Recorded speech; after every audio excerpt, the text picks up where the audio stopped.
welcome to the chat on Newsday Amarillo and News Channel 10-2. I'm David Lovejoy. Good Monday. Everybody. I'm Rhonda, if I can talk, because it is Monday. Blah, blah, blah. Well, there's no question who I am, Chuckalicious, Chuck Williams. And no question whether you can talk or not. We know you can. We've got our man Roy Shepard joining us today. He's with Action Coach. We look for a lot of help in a lot of different places, but sometimes we forget the most important help you can get, and that's making your business successful, making your employees happy, making your life just a little bit easier. And that's what the great folks at Action Coach do. Rory, welcome to the show. How are you doing today? I'm doing fantastic, David. It's good to see you guys. Good to see you. Go right ahead, Chuck. You had a question for me. Rory, I call myself halfway intelligent. Notice I said halfway. Why, if I'm going into a business, what should be my motivation? Why would I want to go into business for myself? Well, I tell you, that we ask that question all the time. We ask that of business. Why did you get started, or what were your hopes and dreams that you had when you started your business? And so many times they've either lost sight of that or forgotten kind of why they got into business to begin with. And so, I think, for us, we love, working with business owners to find that, because if you really don't know what that motivation was, why you started, right, you pretty quickly get into a spot where you're just, you're working a job. You left an employment saying, I'm not ever going to work for that crazy person again. And then you wake up and you're working for that idiot that's yourself, right? We want to stay on top of that idea. What were your hopes and dreams that you had when you started that business? So switching gears a little bit, we have an awards ceremony coming up that I'm excited to see everybody that's nominated. Tell us a little bit about what went into choosing those businesses and yes, we can expect. Thank you for that, Rhonda. So we do have a national award ceremony called Business Excellence that's hosted every year in Nashville, Tennessee. And so we nominated a list of our clients, those folks that we work with. So we nominated them back in the fall. And then they went through a process of completing some paperwork, doing some qualifying, those kind of things in December and January. And we are fortunate to have 8 different businesses across 11 categories that are up for national awards. And so oftentimes we think we live in the Panhandle or we live in Amarillo. So, that's our competition. But really, we've got businesses here in the Panhandle that can compete on a national level. And so there are 391 finalists across 23 categories. And we've got folks that are in a pretty good spot to, be on stage, be a winner, next week. So we're going to go with our clients to Nashville next week and have a little bit of education, but then also an award ceremony on Wednesday night. So we're excited about that. So we've got some folks that are going with us for sure. We've got David and Christina Abshire of Midwest Compressor. They're out of Pampa, and they do natural gas compression systems. And they are actually up for 3 different awards: Manufacturer Wholesaler Distributor of the Year, Best Overall Company, and then David Abshire is up for CEO of the Year. And then on the nonprofit side, we've got Gwen Hicks with Amarillo Angels, fantastic nonprofit, and she is up for best nonprofit of the year.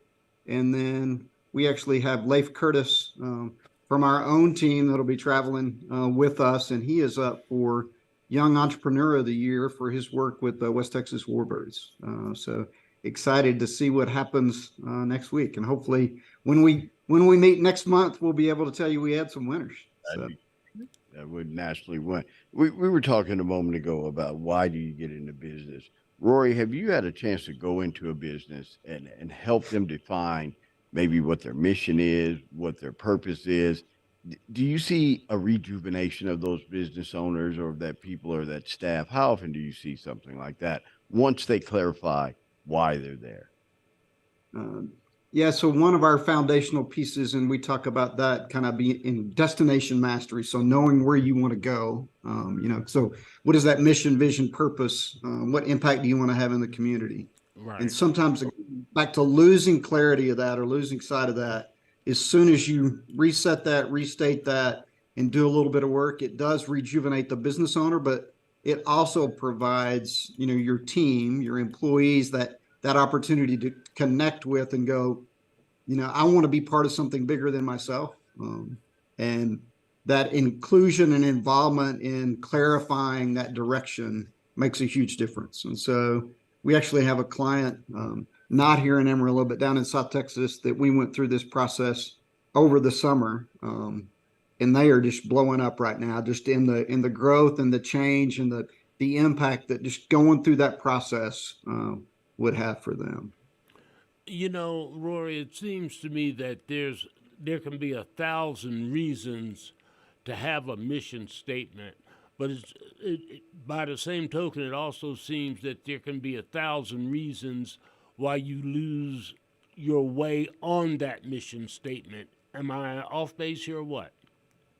No, I think you're right. And I think that oftentimes we create a mission statement or a vision statement, and we put it in a book or we put it on the wall, and then we forget about it, right? We kind of lose that because life happens and we're struggling with, talking to customers, making sales, dealing with recruiting, and lose sight of that mission or vision. And I think the impact that we can have when we connect what we do with the impact we should have in the community, when we make more money, we can give more to nonprofits, right? That connection allows not just us as the business owner to remember when we started, but it connects for our team. And I think when the team knows and understands what that mission and vision is, it keeps it at the forefront, and does not allow us as the business leader to even walk away from that or forget it, because it's part of who they are as well. Do you ever see businesses, say they go with a mission statement for years, and that as they evolve, do they sometimes change their mission? I think at the core, I think you've got a reason why you started, right? But I do think, there are times where you say, this is what I thought I was going to do, or this is what I thought how we were going to impact the community. But now that we're in it, it's completely different. And so I do think that happens. And I don't think it's a bad thing when you get to that spot. We talk about, not holding on to a hope or a dream that is, its time has passed, right? And so you may need to rejuvenate yourself, re-envision where that direction is. Some of the best companies, that last, not just years, but decades or centuries, absolutely change that direction. But the core of what they want to do stays the same. And so if you look at IBM, right, when they started, Thomas Watson started IBM, it was Selectric typewriters, right? Or typewriters and then Selectric typewriters. And then it was computers. Those didn't even exist.